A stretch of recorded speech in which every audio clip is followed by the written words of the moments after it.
สร้างเศรษฐกิจคนเศรษฐศาสตร์โดยคณะเศรษฐศาสตร์จุฬาลงกรณ์มหาวิทยาลัย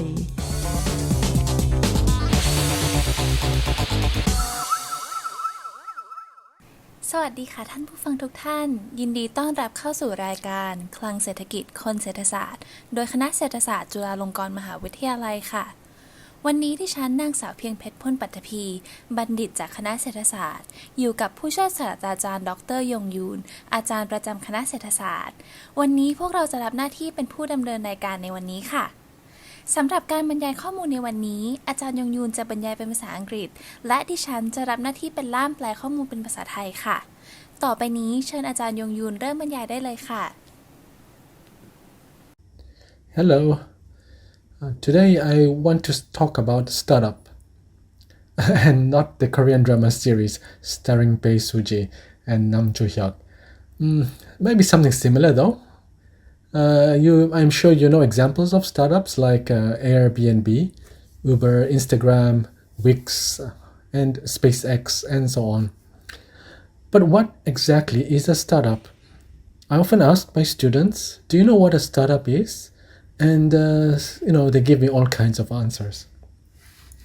The Wikipedia definition is also very difficult to understand. They say,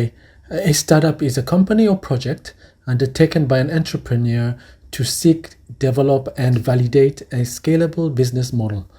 Well, that's a very difficult definition.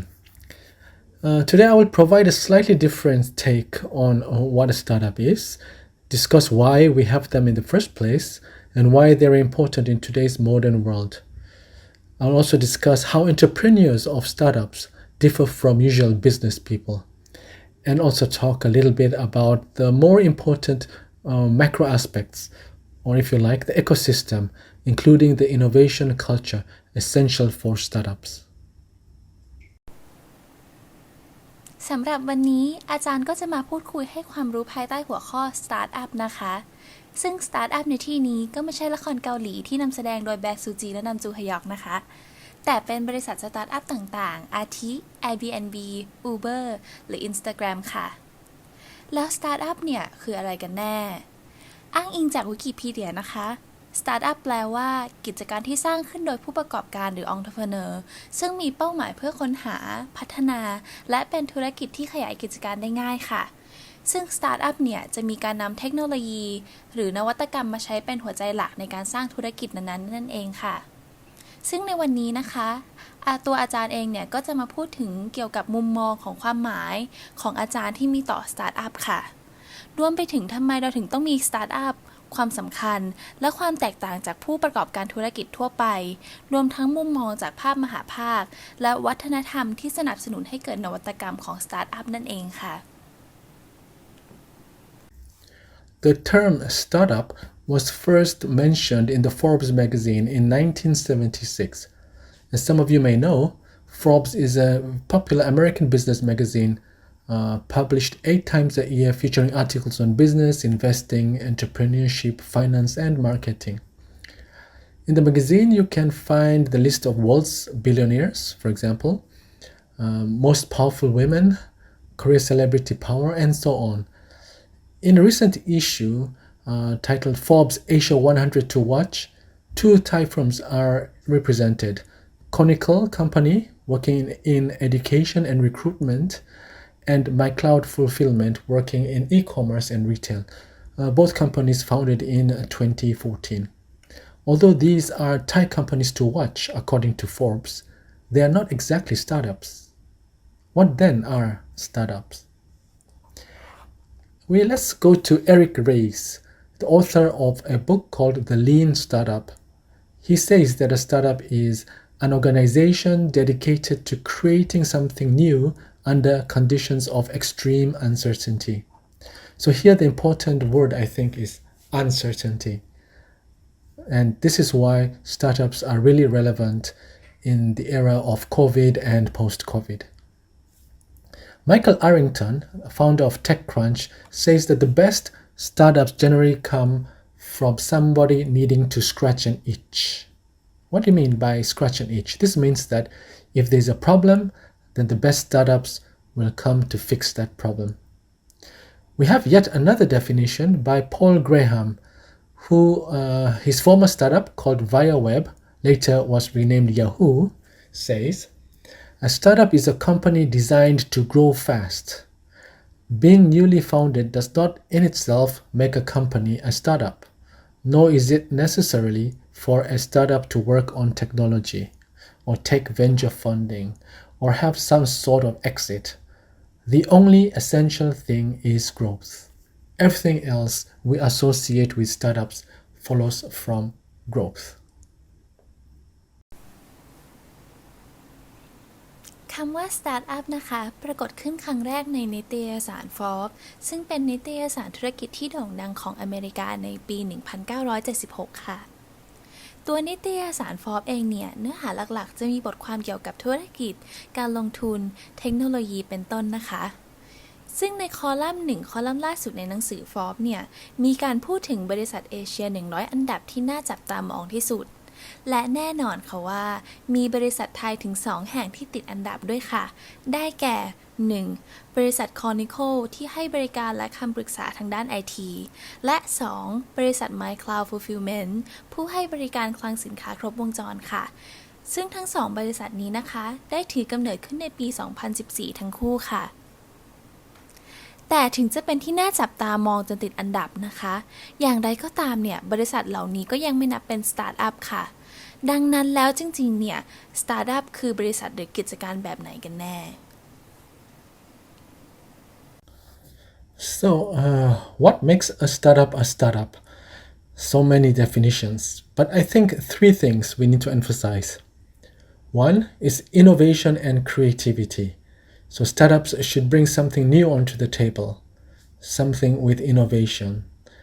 The second point is that a startup should have potential to grow fast, to grow exponentially. And the third factor is that a startup should attract investors. So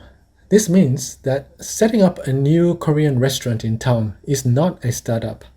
It's simply a new business, a new shop. So it's important to distinguish the three factors: innovation, creativity, fast growth, and attracting investors. อีริก รีสผู้เขียนหนังสือ The Lean Startup กล่าวว่า Startup คือองค์กรที่มีเป้าหมายเพื่อสร้างสรรค์สิ่งใหม่ๆภายใต้สภาวะที่ไม่แน่นอน ส่วนไมเคิล แอริงตันผู้ก่อตั้ง TechCrunch กล่าวว่า Startup ที่ดีมักมาจากการที่เราเริ่มสงสัยและอยากแก้ปัญหา พอล กราแฮมผู้ให้กำเนิดอดีตสตาร์ทอัพเว็บที่เปลี่ยนชื่อเป็น Yahoo ในภายหลังกล่าวว่าบริษัทสตาร์ทอัพคือบริษัทที่ออกแบบมาให้เติบโตอย่างรวดเร็วและไม่ใช่ทุกบริษัทที่สร้างขึ้นใหม่เป็นสตาร์ทอัพและบริษัทสตาร์ทอัพไม่จำเป็นจะต้องทำงานเกี่ยวกับเทคโนโลยีหรือรับเงินทุนสนับสนุนในการสร้างธุรกิจเสมอไปสิ่งสำคัญเพียงอย่างเดียวที่สตาร์ทอัพต้องมีก็คือช่องทางในการเติบโตดังนั้นสรุปแล้วการที่จะเป็นสตาร์ทอัพได้ต้องประกอบด้วยปัจจัย3อย่างดังนี้ค่ะ 1. การมีนวัตกรรมหรือความคิดสร้างสรรค์ 2. ความสามารถในการเติบโตและ 3. การดึงดูดนักลงทุนค่ะ We currently live in a fast-changing world full of uncertainties. We're living in a world that's changing all the time, and not only changing, but the speed of change is increasing every day, and this is quietly causing a panic in companies and individuals. So the idea is to innovate. That's the only way we can keep up. Can you remember how old is the iPhone? Have you heard of immunotherapy, cell research? What about artificial intelligence, neural networks, big data? So in the past 10 years or so, all these things have come into place, and new things which were not there 20 years back. Recently, there is a lot of talk about driverless cars, and even Elon Musk recently announced the humanoid robot at the Tesla AI Day. The common theme for the depiction of humanoid robots in science fiction as to how they can help humans in society or serve as threats to humanity is now becoming a reality that all of us will face in the very near future. Anyway, the point is, constant change and uncertainty makes startups even more relevant in the modern era. ปัจจุบันเรากำลังอยู่ในโลกที่เปลี่ยนแปลงตลอดเวลา ดังนั้นวิธีเดียวที่จะทำให้เราตามทันโลกได้ก็คือ เราต้องสร้างสรรค์และคิดค้นสิ่งใหม่ๆ ตัวอย่างเช่น ในงาน Tesla AI ที่ผ่านมาเมื่อเร็วๆนี้ อีลอน มัสก์ได้เปิดตัวหุ่นยนต์ Humanoid ซึ่งเป็นหุ่นยนต์อัจฉริยะที่ถูกมองว่าจะสามารถเข้ามาช่วยเหลือมนุษย์ในสังคม หรือมองว่าอาจเป็นภัยคุกคามต่อมนุษย์ก็ได้ ซึ่งสิ่งนี้เป็นความจริงที่เราทุกคนอาจจะต้องเผชิญในอนาคตอันใกล้ ดังนั้นเราจึงสามารถสรุปได้ว่าการเปลี่ยนแปลงอย่างต่อเนื่องและความไม่แน่นอนนั่นแหละที่ทำให้สตาร์ทอัพมีความสำคัญมากขึ้นในยุคปัจจุบันค่ะ Of course, behind every startup is an entrepreneur. An entrepreneur is someone who sees the world with slightly different eyes than most of us. Often, common people like you and me, we don't even see the big problems around us because we take them for granted.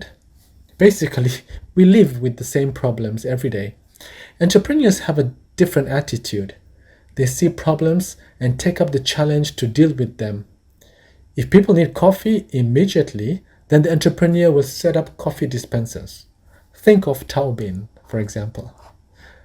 Moreover, entrepreneurs have a different attitude towards failure. I am very scared of failing, but to an entrepreneur, failure is the only way to success. They often say, if you can't fail, you can't succeed. Most of us will not try something new after we fail once. But what makes a startup entrepreneur? They are special. As they say, you will fail, try again, fail better. An entrepreneur is like a roller coaster. Being an entrepreneur is like jumping off a cliff and building a plane on the way down. But for a startup entrepreneur, this is like jumping off a cliff, building a plane on the way down, knowing there is only a 0.1% that you'll make it, falling down, crashing, and then going all the way up again and doing it again. That is being an entrepreneur. And there aren't too many people to go over the first attempt. การที่สตาร์ทอัพจะเกิดขึ้นมาได้ก็ต้องมีผู้ประกอบการอยู่เบื้องหลังเสมอค่ะ ซึ่งผู้ประกอบการส่วนมากมักจะมองโลกด้วยสายตาที่แตกต่างไปจากพวกเราส่วนใหญ่ พวกเขาจะเห็นปัญหาที่หลายๆ ครั้งเรามักจะมองข้ามไป ผู้ประกอบการมักจะมีทัศนคติที่แตกต่าง พวกเขาจะมองเห็นปัญหาและแก้ไขมันด้วยทัศนคติที่เชื่อว่าสามารถทำได้ เช่น ถ้าคนต้องการกาแฟที่สะดวกและทันที ผู้ประกอบการก็จะตั้งตู้กดกาแฟ เช่น ตัวอย่างเคสเต่าบินเป็นต้น นอกจากนี้ผู้ประกอบการมักมองว่าความล้มเหลวเป็นหนทางสู่ความสำเร็จ ถ้าคุณล้มเหลวไม่ได้ คุณก็ไม่สามารถประสบความสำเร็จได้ การเป็นผู้ประกอบการก็เหมือนการเป็นรถไฟเหาะ คุณต้องกระโดดจากหน้าผาแล้วสร้างเครื่องบินระหว่างทางลง แต่ถ้าคุณอยากเป็นผู้ประกอบการที่เริ่มธุรกิจสตาร์ทอัพ มันก็เหมือนกับการกระโดดลงจากหน้าผาแล้วสร้างเครื่องบินระหว่างทางลง โดยที่รู้ว่ามีแค่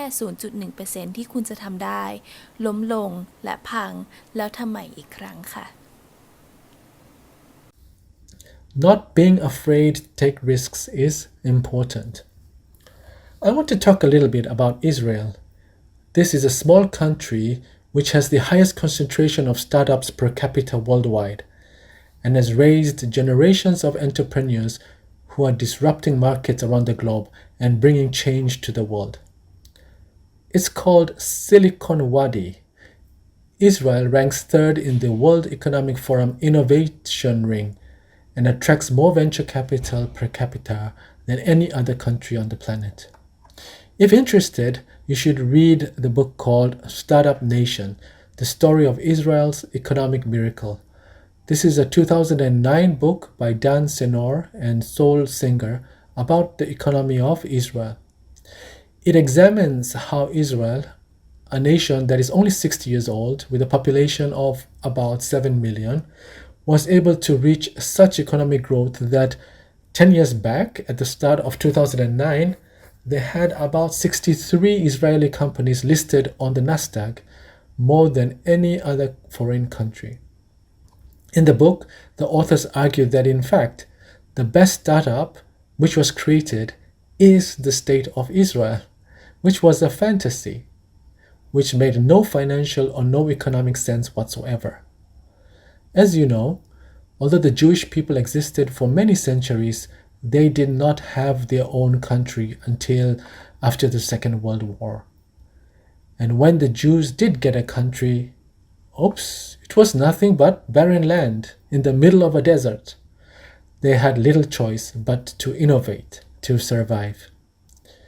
Shimon Peres, the 9th president of Israel, serving from 2007 to 2014, who also served twice as the Prime Minister of Israel and twice as interim Prime Minister,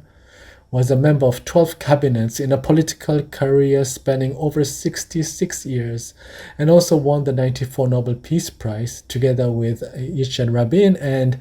Yasser Arafat once said, "The Jewish's greatest contribution to history is dissatisfaction. We're a nation born to be discontent. Whatever exists, we believe, can be changed for the better." การไม่กลัวความเสี่ยงเป็นสิ่งสำคัญค่ะยกตัวอย่างเช่นประเทศอิสราเอลประเทศเล็กๆแห่งนี้มีสตาร์ทอัพต่อหัวประชากรมากที่สุดทั่วโลกและได้รับการขนานนามว่าเป็นซิลิคอนวาดีซึ่งอิสราเอลเองเนี่ยก็ถูกจัดให้อยู่ในอันดับที่3ในการจัดอันดับนวัตกรรมของ World Economic Forum หากท่านผู้ฟังท่านใดสนใจก็สามารถเข้าไปอ่านหนังสือที่ชื่อว่า Startup Nation: The Story of Israel Economic Miracle ได้นะคะหนังสือเล่มนี้จะเล่าถึงการเติบโตของประเทศว่าจากที่ไม่มีอะไรเลยสู่ประเทศที่เติบโตทางเศรษฐกิจสูงดังนั้นผู้เขียนหนังสือเล่มนี้เลยกล่าวว่าที่จริงแล้วสตาร์ทอัพที่ดีที่สุดก็คือการสร้างประเทศอิสราเอลขึ้นมาเพราะพื้นที่ของประเทศของพวกเขาเป็นแค่ดินแดงรกร้างอยู่กลางทะเลทรายในเริ่มแรกดังนั้นสิ่งเดียวที่ทำให้พวกเขาอยู่รอดได้ก็คือการสร้างสรรค์สิ่งใหม่ๆตลอดเวลาซึ่งตัวซีมอนเปเรสประธานาธิบดีคนที่9ของอิสราเอลก็เคยกล่าวเองไว้ว่าอิสราเอลเป็นชาติที่เกิดมาเพื่อไม่พอใจซึ่งสิ่งนั้นทำให้เราเชื่อว่าเราสามารถเปลี่ยนแปลงสิ่งที่มีให้ดีขึ้นได้ตลอดเวลาค่ะ What an attitude!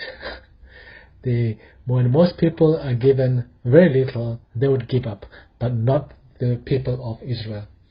Have you heard of chutzpah, which means extreme self-confidence or audacity? This Yiddish word exemplifies a lot of the Israeli spirit.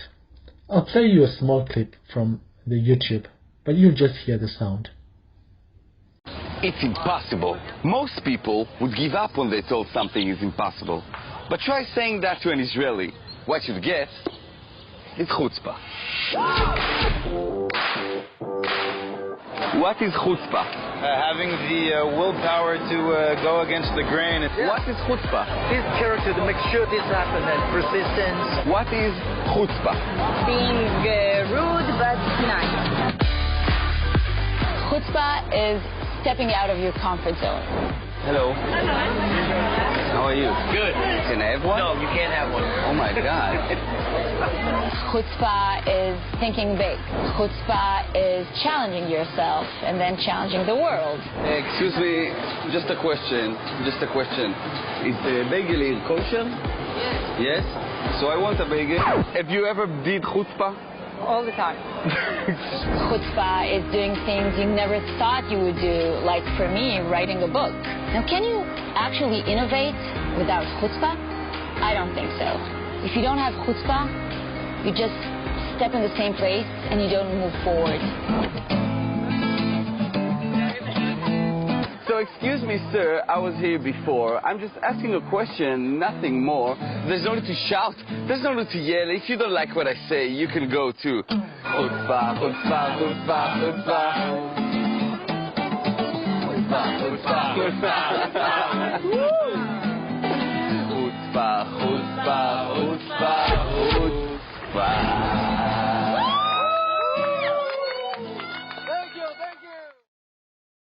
tech insider Inbal Ariely,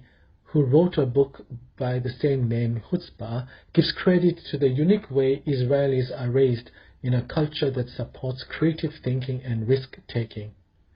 While Chutzpah has given generations of Israelis the courage to break away from conventional thinking, the Israeli concept balagan,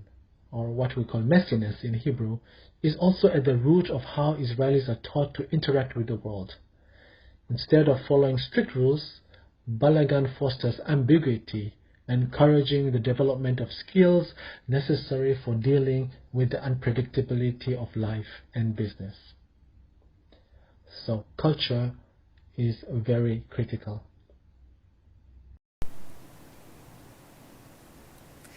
ท่านผู้ฟังเคยได้ยินคำว่า chutzpah ซึ่งหมายถึงความมั่นใจในตนเองหรือความกล้าอย่างยิ่งไหมคะคำภาษายิดดิชคำนี้เนี่ยเป็นคำที่สะท้อนให้เห็นถึงจิตวิญญาณของชาวอิสราเอลได้อย่างลึกซึ้งดังที่อาจารย์ได้เปิดคลิปให้ฟังไปสั้นๆเมื่อสักครู่นะคะและคำว่า chutzpah เองเนี่ยก็สามารถสะท้อนให้เห็นถึงการเลี้ยงดูในวัฒนธรรมที่สนับสนุนความคิดสร้างสรรค์และความกล้าได้กล้าเสียของชาวอิสราเอลได้ดีทีเดียวเลยค่ะและอีกคำที่อยากจะนำเสนอในวันนี้นะคะก็คือแนวคิดบาลาการของอิสราเอลค่ะซึ่งแนวคิดบาลาการเนี่ยเป็นรากฐานแนวคิดของชาวอิสราเอลเลยทีเดียวค่ะซึ่งแนวคิดนี้เนี่ยจะมุ่งส่งเสริมการพัฒนาทักษะที่จำเป็นสำหรับการจัดการชีวิตค่ะOne argument is that Israel's outstanding economic accomplishments are the byproduct of its technologically advanced military, or the result of long-standing Jewish traditions of study and questioning. A major factor for Israel's economic growth can be found in the culture of Israel Defense Force, in which service is mandatory for most young Israelis. In Korea, it's basically men, usually during second year of university, who have to do military service. But in Israel, the young boys and girls join the army for military service just after high school. The 18-year-old combat recruits go through a month to year-long training process as they perfect their physical and mental skills in order to transform into IDF combat soldiers. They essentially learn the values and fundamentals of combat soldiers, including routine and military discipline, physical training, and learn how to work together as a team, as well as make important lifelong contacts and networking. Also, unlike the army in Korea or Thailand, IDF soldiers have minimal guidance from the top and are expected to improvise, even if this means breaking some rules. If you're a junior officer, you call your higher-ups by their first names, and if you see them doing something wrong, you say so. This is impossible to think about in the Korean or Thailand army. So neither ranks nor ages matter much. So when taxi drivers can command millionaires and 23-year-olds can train their uncles, and Israeli forces regularly vote to oust their unit leaders, in the army, the young boys and girls experience exerting responsibility in a relatively unhierarchical environment where creativity and intelligence are highly valued. เหตุผลหนึ่งที่ทำให้อิสราเอลเติบโตด้านเศรษฐกิจเชื่อว่าเป็นผลพลอยได้มาจากเทคโนโลยีที่ก้าวหน้าในการทหารนั่นเองค่ะรวมถึงวัฒนธรรมการตั้งคำถามและการเรียนรู้ของชาวยิวค่ะนอกจากนี้แล้วนะคะปัจจัยสำคัญสำหรับการเติบโตทางเศรษฐกิจของอิสราเอลก็ถูกมองว่าเกิดขึ้นมาจากวัฒนธรรมที่หล่อหลอมคนในกองกำลังทหารของอิสราเอลค่ะเพราะในอิสราเอลเองเนี่ยเด็กชายและเด็กหญิงต่างต้องเข้าร่วมกองทัพเพื่อรับราชการทหารหลังเรียนจบมัธยมปลายค่ะนี่ก็เพราะพวกเขาต้องเรียนรู้ทักษะการพัฒนาทางร่างกายและจิตใจรวมถึงระเบียบวินัยทั่วไปและการฝึกทหารการฝึกกายภาพตลอดจนการทำงานร่วมกันเป็นทีมซึ่งแตกต่างกับกองทัพไทยหรือเกาหลีค่ะและสำหรับกองทัพอิสราเอลยศหรือความอาวุโสถูกมองว่าไม่สำคัญมากนักดังนั้นทั้งเด็กชายและหญิงที่ได้รับเข้าร่วมกองทัพก็จะมีการแสดงความรับผิดชอบในสภาพแวดล้อมที่ค่อนข้างไม่มีลำดับชั้นค่อนข้างสูงซึ่งเป็นสภาพแวดล้อมที่ให้ความสำคัญกับความคิดสร้างสรรค์ค่ะ It is also true that many of the technological innovations we use, GPS, camera on your phones, and so on, were developed in the military. But there's more that connects the Israeli army to Israel being a startup nation. Usually, startups generally start with high costs and limited revenue, which is why they look for capital from a variety of sources such as venture capitalists. Venture capitalists are private equity investors that provide capital to companies with high growth potential in exchange for an equity stake. So this is unlike traditional lenders such as banks. So venture capitals do not require upfront collateral and are happy to take on much riskier projects. Now, in Israel, the state, the government, acts as the main venture capitalist. So if a citizen has a startup idea, the government will support it financially. The catch here, however, is that the applicant must have done military service. ในยุคปัจจุบันนวัตกรรมทางเทคโนโลยีหลายอย่างที่เราใช้ในชีวิตประจำวันอาทิ GPS หรือกล้องในโทรศัพท์ของเราเองก็ล้วนได้รับการพัฒนามาจากเทคโนโลยีในกองทัพค่ะซึ่งเหตุนี้นะคะทำให้นวัตกรรมในกองทัพหลายๆอย่างเนี่ยเกี่ยวโยงกับการที่ทำให้อิสราเอลกลายเป็นประเทศที่ก้าวหน้าทางด้านสตาร์ทอัพค่ะและสำหรับอิสราเอลเองแล้วเนี่ยรัฐจะทำหน้าที่ในการเป็นผู้ร่วมลงทุนหลักหากพลเมืองของอิสราเอลท่านใดมีแนวคิดในการทำสตาร์ทอัพรัฐบาลเองก็จะให้การสนับสนุนทางด้านการเงินโดยแค่มีข้อแม้ว่าผู้สมัครผู้นั้นต้องผ่านการเกณฑ์ทหารเรียบร้อยแล้วค่ะซึ่งข้อนี้จะแตกต่างจากสตาร์ทอัพปกติที่ต้องการเงินลงทุนจากนักลงทุนในภาคเอกชนนั่นเองค่ะ Well, because there's a fundamental kind of contradiction as government operate top-down and startup ecosystems come from the ground up, many countries in the world continue to grapple with what kind of ecosystem to set up for startups. How to set up a system to raise funds, make legal risks clearer, connect the potential partners and clients, and so on. These are still difficult questions. As we still experiment with how to set up the startup ecosystems, where there's a fine line to balance between government and startups, one thing is for sure, the important role of education and universities. 70 years ago, Israel had barely a university. Now, 3 of its 6, which are publicly funded, are in the top 100 most innovative universities in the world. As you know, many startups like Google and Facebook started from US universities like Stanford and so on. Japan's Kyoto University is also behind Japan's push into deep tech innovation and so on. Here in Chulalongkorn University, we have startup incubators such as CU iHub, CU Innovation Hub, Chula Tech Startup, and so on. I would encourage you to search a little bit more and see whether you can come up with nice ideas and join these incubators. It will be interesting to see how the startup sector continues to grow in Thailand, especially in the post-COVID era. I would like to leave you with a quote from Ben-Gurion, Israel's first prime minister, who was also a mentor to Shimon Peres. He says, "In Israel, in order to be a realist, you must believe in miracles." Thank you for listening. อย่างไรก็ตามนะคะในโลกปัจจุบันเนี่ยการจะตั้งสตาร์ทอัพขึ้นมาได้ก็มักจะมีปัจจัยหลายอย่างเข้ามาเกี่ยวข้องมากมายเช่นสภาพแวดล้อมการระดมทุนกฎหมายหรือการสนับสนุนจากภาครัฐเองและอื่นๆอีกมากมายดังนั้นเนี่ยทำให้เรายังคงต้องจับตามองการเปลี่ยนแปลงอยู่เสมอค่ะและสิ่งหนึ่งที่แน่นอนก็คือบทบาทสำคัญของการศึกษาและมหาวิทยาลัยนั่นเองค่ะเพราะว่าสตาร์ทอัพส่วนมากเช่น Google หรือ Facebook เองก็เริ่มต้นขึ้นมาจากภายในรั้วมหาวิทยาลัยในสหรัฐเช่น Stanford เป็นต้นหรือมหาวิทยาลัยเกียวโตของญี่ปุ่นผู้อยู่เบื้องหลังการผลักดันนวัตกรรมเทคโนโลยีขั้นสูงของญี่ปุ่นค่ะ อย่างในจุฬาลงกรณ์มหาวิทยาลัยเองเราก็มีศูนย์บ่มเพาะสตาร์ทอัพเช่น CUI Hub ศูนย์กลางนวัตกรรมจุฬาลงกรณ์มหาวิทยาลัยหรือจุฬาเทคสตาร์ทอัพเป็นต้นค่ะซึ่งอาจารย์เองก็มองว่าน่าสนใจว่าธุรกิจสตาร์ทอัพในประเทศไทยจะเติบโตต่อไปอย่างไรโดยเฉพาะยุคหลังโควิดค่ะและก่อนจากกันอาจารย์เองก็อยากฝากคำพูดจากเบนกูเรียนนายกรัฐมนตรีคนแรกของอิสราเอลซึ่งเคยกล่าวไว้ว่าในอิสราเอลคุณต้องเชื่อในปาฏิหาริย์จึงจะเป็นความจริงได้และการบรรยายในวันนี้ภายใต้หัวข้อ Startup ก็จบลงเพียงเท่านี้